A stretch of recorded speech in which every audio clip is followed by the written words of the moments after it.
I will be discussing today Vatican. Yun yung sa part ng tour namin kahapon, yung buong day na yon we spent it sa Vatican.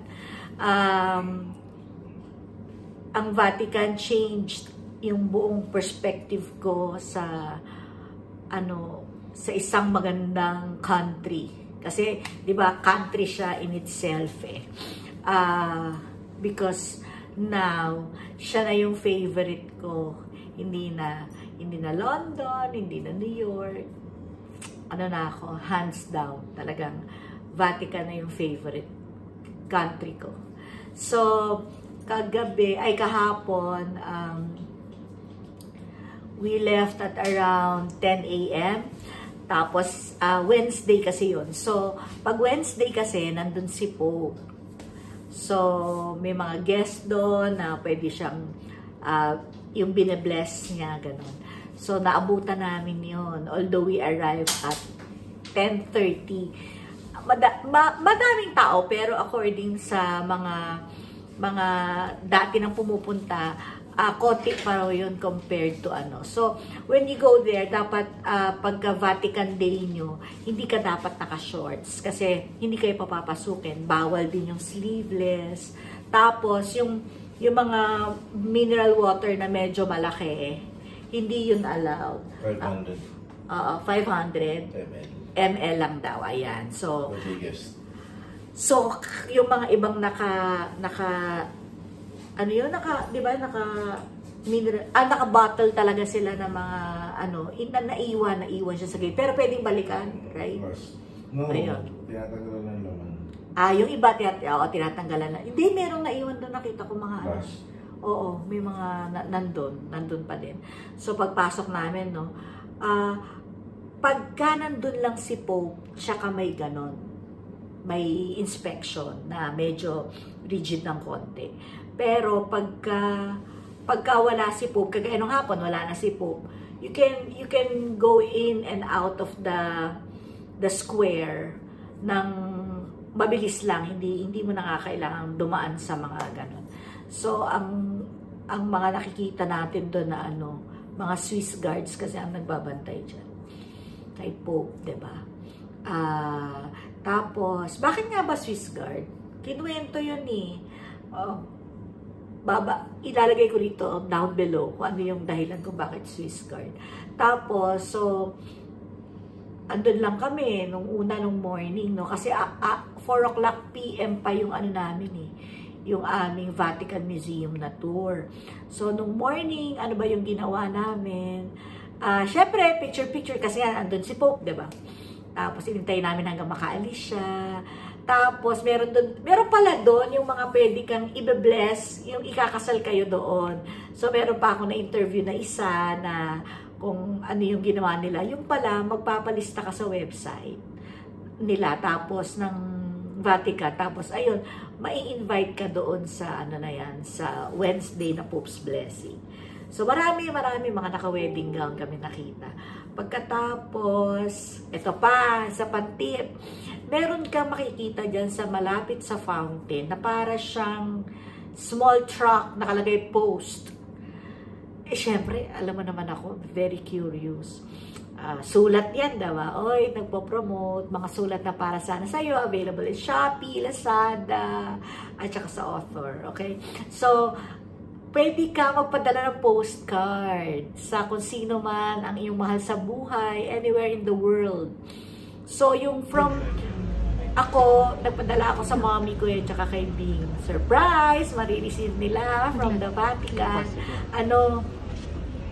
3 euros ang babayaran. So, yun. So, di ba, nice touch, di ba? Para maiba naman, di ba? Para, tapos, so, upo lang kayo doon, tambay lang kayo doon. Tapos, meron doon parang, ang tawag nila is, angels, ano nga yun? Angels unanswered ba yun? Parang ganon. Mga refugees na para kasi sa kanila, daw yun? Kumbaga parang Kasi parang lahat sila, lahat ng mga ganon, yung mga refugees, mga immigrants, dapat tinatanggap yon ng lahat ng tao. Kasi nga, di ba, parang encompassing naman ang love, di ba? So, yun yun. So, yun yung ano. Nag-commemorate yun, nagkaroon ng anniversary din. Kaya nagkaroon ng sculpture na yun na nakalagay sa, ano, sumama pa nga kami, sumakay pa kami dun sa barko nila. Tapos, so, yun, may obelisk doon. Yung obelisk doon is more than 3,000 years ago na galing Egypt. Galing Egypt yung obelisk na yon na dinala dito sa Roma. Pagkatapos, so after nun, mabilis lang nag-lunch. Tapos medyo hindi ako happy dun sa lunch na dinalan sa amin, pero okay na lang din, di ba? Tapos bili-bili ng mga souvenirs, ganyan. Tapos may bumili ng mga rosaries na blessed dito, di ba? So, yung mga special people in my life will receive that. Tapos, after nung blessing na yon, yung nagbili kami ng mga ganon, pumunta naman kami na sa ayan na, 4 o'clock, kailangan nakapila na kayo. Lalagyan kayo rito ng parang sticker, pagkatapos may bibigay na parang papel. Huwag niyo iwawala, please. Siyempre, panic lahat, di ba? Nag-cause ng delay. Pero sobrang galing ng sobrang galing talaga nitong aming agency na Luxor or Right travel agency. Kasi talagang inayos talaga nila, no? Talagang hindi pinabayaan yung kasamahan namin na hindi siya masama dun sa tour. So, ang gwapo nung namin, ang gwapo nung aming local tour guide, diba? So, ayun siya. Tapos, ayun, pasok kami sa Vatican Museum. Ang una mong makikita yung Peter's boat. Tapos, pasok. Merong mahabang hallway doon eh. Mga tapestry, yan, ang mga meron tapestry, tapos yung mga candelabra na nagamit, tapos mga art pieces. Tapos, merong isang Gregorian ceiling, time ng Gregorians na ginawa. Yun yung super impressed ako. Kasi, very intricate. Ako pala, ang taste ko talaga pala gusto ko pala ang mga vivid colors talaga. Ayoko yung mga muted. Kasi although ang galing ng pagkagawa ng Sistine Chapel, di ba? Kasi nga, sipin mo, ikaw nga, mangawit ka bang mag-paint dyan kay Michelangelo? Tsaka, unang-una hindi siya painter, skulpturo kasi yun eh, hindi naman siya painter. Inaral niya talaga yung mga torso, ganyan, kung paano mag-paint. Maganda yung kanyang pagkagawa. Siyempre, through time, diba, parang nagiging muted na yung kanya, sa Sistine Chapel, bawal mag-picture. Grabe. Dapat hindi kayo mag-picture. Hindi ko yan ginawa. Joke. Tapos, yun nga, bawal din yun. Siyempre, hindi ka makakapasok, di ba? Bawal yung shorts, yan, ganun. Tapos, ganda ng story. Maganda yung story ng Sistine Chapel. Siyempre, nag-start siya kasi sa, debacation. Tapos, hanggang yung mga flood. Andun din yung ating sa mga New and Old Testament na mga events at saka mga prophets. Ayun. So, ang ganda na. Ito na yon. Ito na yung story ng Bible pagka nakita mo. So, nakaganon ka. May mga upuan sa gilid na para habang nakatingin ka na gano'n. Ayun. Nung time namin, medyo madami din naman na tao. So, very, very, very, very strict talaga sila. Parang hindi nga sila mamingindi. Kasi siguro maraming pasaway. Tapos, ito na naman, naiwan na naman ulit yung isa naming kasamahan. Hindi ko alam kung naligaw ba siya o inasikaso na naman. So, talagang very good talaga. Very good talaga. Kasi kung sa akin mangyayari yun, syempre nag-worry ako, di ba? In a foreign place ka na, hindi mo alam kung saan ka ba pupunta. Ganon. Ayan, so, tapos, sobrang swerte, yung changing of the guards. of the Swiss Guards, nakita ko. Ito siya. Ganun pala yun. So, konti lang sila, para mga 4 ba or 5, ganyan. Tapos, nag-change. Tapos, ano na kami, magkikita kami ulit sa fountain. So, ngayon, pagpunta namin sa fountain, dadaan ka muna sa Basilica. Dadaanan lang to ha, yung Basilica. Alam nyo ba? OA to eh. Pagpasok ko, kinilabutan ako. Tapos, parang gusto kong maiyak. Hindi ko kasi siya na-imagine. Lagi ko siyang nakikita eh. Lagi ko nakikita. Lagi naman tayo na nanonood kay Pope, diba, sa TV. Pero yung sobrang colossal, ang laki. As in. Yung parang na-overwhelm ako. Na-overwhelm ako masyado. Tapos yung mga sculptures doon, alam naman natin bato, di ba? Pero for me, ang fluid, sobra siyang, yung stone na yun, para siyang gumagalaw, para siyang hinahangin. Sabi ko, grabe, ang galing. At saka massive talaga, sobrang lalaki. Parang in my entire life, hindi pa ako nakakita ng gano'n. Kasing lalaki siya ng mga building, gano'n siya kalaki. Ang medyo hindi lang ako naswertehan, yung beta na maliit, nakita ko. Pero yung malaki, nakasara siya hanggang September of this year.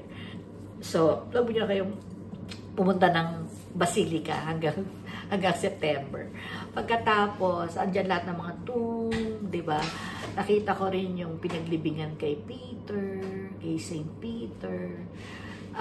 May mass nung time na yon. So, yung palang mass na yon, magpapaalam ka lang para makapasok ka dun sa loob.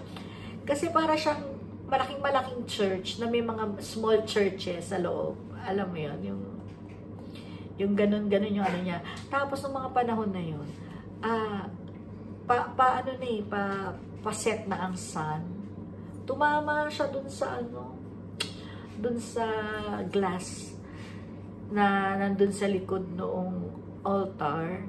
Sobrang ganda rin. Parang, my God, parang sobra kang grateful for the opportunity, kasi hindi naman lahat pumunta doon, tapos hindi naman ganun itsura, di ba? Yung parang, wow, sobrang okay siya talaga, sobrang ganda. Pwede rin kayong magdala ng mineral bottle na pero walang laman.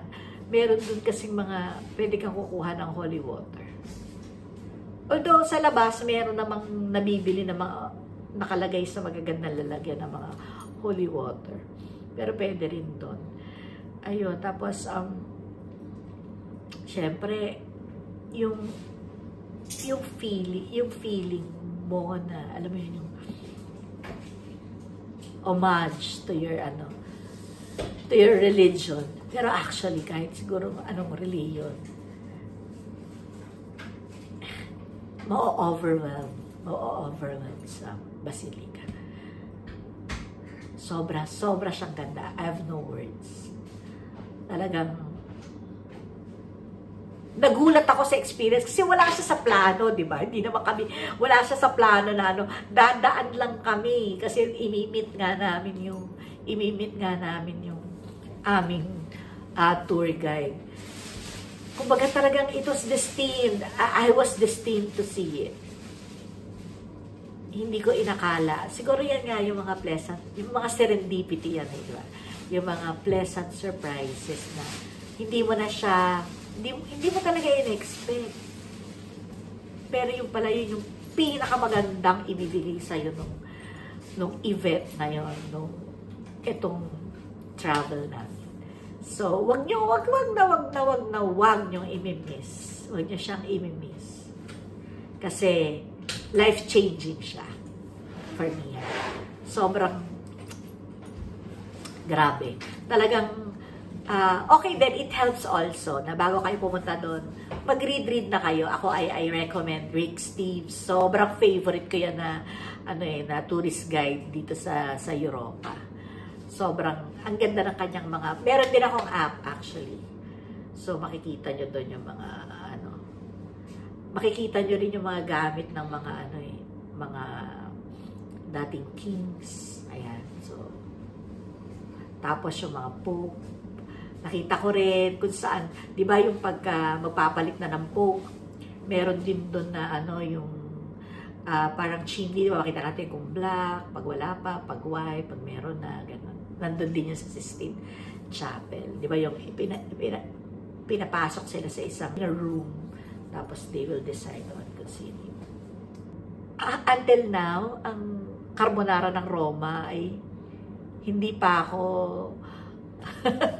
napagbibigyan. Pero tingnan natin kung very small naman yun na setback, di ba, kung sakasakali. Pero yung food, yun hindi pa siya nasasatisfy. Wala pa akong masasabi sa inyo na sobrang sarap. I will do a different vlog for the food we've tasted.